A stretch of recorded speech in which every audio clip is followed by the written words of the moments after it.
That's perfect. And then, how does the process work? Did you were invited for in firms? How many firms out of the three? So I think you get to. I'm trying to remember if the email comes because you have to wait. I'm trying to remember how the NCO OCI went again.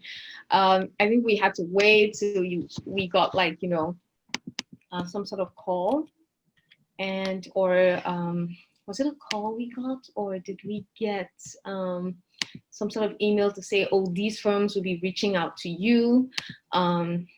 Because at first we would get the, oh, welcome to this, and then the OCI day, we also got that as well. I'm trying to remember student feedback. Let's see.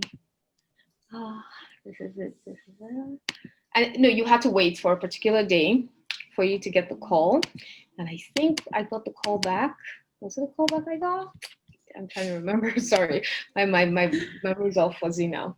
But yes, I think you get an email or something, and then they invite you for the infirms. So you know that They call you to set up the time that you will be available for the in firms. Does that work? Because that's what works with JD students. Yes, that's what I was going to. Yes, so it goes. They have a call day where they call all. They call the students that they pick. So I think the way it worked was the NCA OCI. They've done the interview. I think it was after the OCIs or the JD students OCI. So it aligned with call day itself. So they're not just calling just the students, the JD students, they're calling students from the NCA OCI as well. So, but I think the NCA OCI itself, as OCI network, had sent out an email that you would get a call on exactly that day, on call day. So yes, they did send an email after to just remind you, like, if you're successful or if you have made the rounds, you will get a call on call day, because you don't get to hear back from the firms. You don't hear anything. It's like you've done it's like you go in, you do the 10-minute speed dating, and then you come out. And that's it. So, and then I did get an email back from NCA Network, and they just put in an email that, oh yes, you will get a call on call day. If you do get successful, we wish you all the best, and that's it. So yes, on call day, you sit down by your phone and you just wait.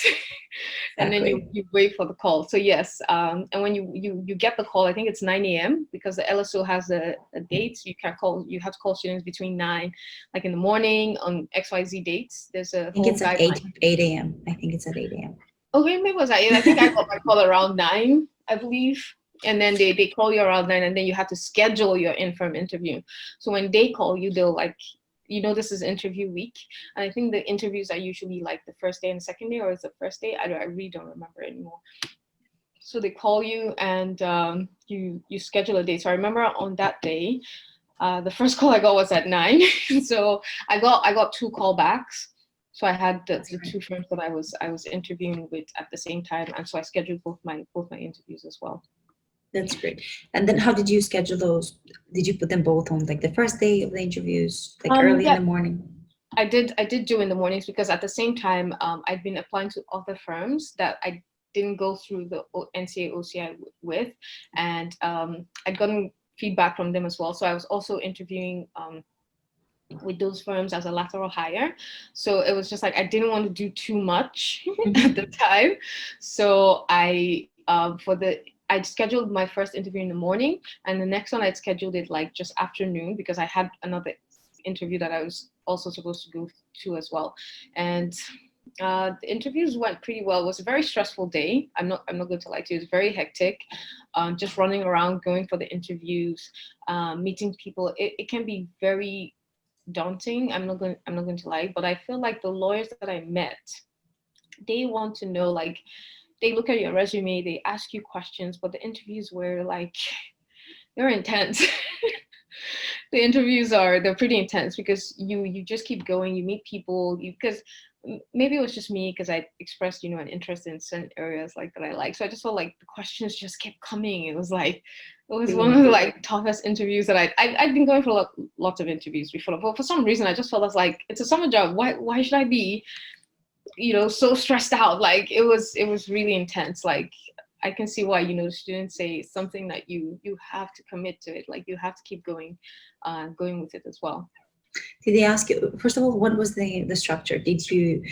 was it panel interviews, or it was you had a host and then they would take you from like office to meet with one of the three Okay. people that you were supposed to see that day? Yes.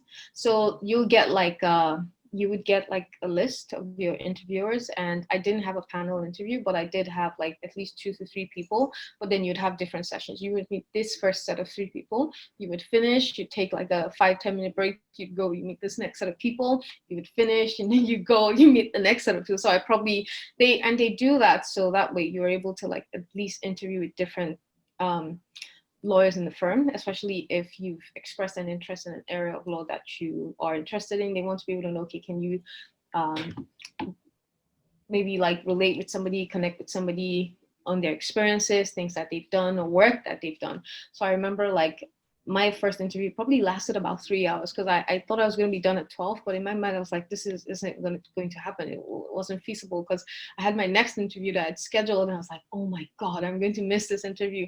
And I was like, I really don't want to miss this interview. So yes, it wasn't a panel. I think some people generally have panel. I don't know if that's a Some thing. firms. Some firms have a panel, but yes, it was structured into like, so my first interview was structured into like 3. I had to meet like 3 people. So yes, they would take you from one office, and you would have your Host. associate firm, your associate host, who would come take you. When you finish, they'll come back, they'll get you. You go to the next office, you finish the interview, they come back, they get you. You finish the next. So it was a whole day of just walking into offices, meeting people, interviewing. And during the interviews, I know like a lot of people ask me questions like, oh, like, why Canada? Like, why did you like, move to Canada? Like, have you found, and to be honest, like, you have to be honest, like I said, it's like people want to know that you're genuine, and you're not like trying to deceive anybody or like manipulate or do whatever it is. Like, so I just be yourself. There's nothing as I think anything that I will say out of this is just be yourself. And I know like even just having that elevator pitch, sorry, my coffee pitch, that's what I like to call it, just in my head, it saves you that extra 2 minutes of trying to like figure out, oh my God, what will I say when they ask me, so that's pretty much covered. And so you want to like, be able to say like, because to me, I just talked about things like, how I just felt like Canada, there's like no limitation of what you can do. Like you should be able to like explore different areas of law.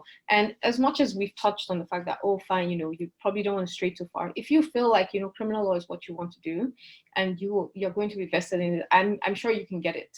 It's possible. There's nothing that's impossible. So I just happen to be interested in something else. So it's like you have to focus your energy on the things that you want. So that way you're not like, personally, I felt like I burnt so much energy and time wasted just doing things that I shouldn't have been doing. And if I just, at that point narrowed myself down and, settled, I probably, but when you start having coaches and you have mentors and you have sponsors, like those kind of things, they help you because those people are like, they're after like, they want the best for you. They have your best interest. I did mock interviews with people that like I'm like, just interview me, like act like you're these people and you want to interview me. So I did do mock interviews before the actual interviews, and I think the actual interviews were a lot more difficult, to be honest, because Really? it's one thing, yeah, it's one thing to like, you can see your mentors interviewing you and you can, You're more relaxed. Like even if you're you more pretend. relaxed, exactly.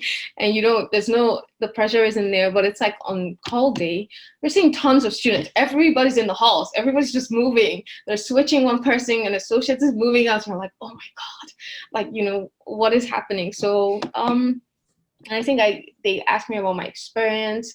They asked me about my interests, like because you meet so many people at the firm. They literally touch on every single thing on your resume. Because if you're meeting 8, 9, 10 people, it's a 2-pager resume and it's your cover letter. Somebody will find something to talk about. Like they will definitely find something. So it's like, that's why they say you have to know your resume. You have to know it in and out. It's like you at the back, because you won't have time to like, oh, let me grab my resume and quickly remember what I wrote. No, it doesn't work like that. So it's like, they'll sit there, they'll ask you questions, and it's possible for somebody else to touch on something that maybe another recruiter like touched on, but you didn't get to answer, or you feel like you didn't get to answer or address the question appropriately. So if you get the opportunity to address that question again, you want to be able to make sure like you satisfy, give them a satisfactory answer that works for them as well.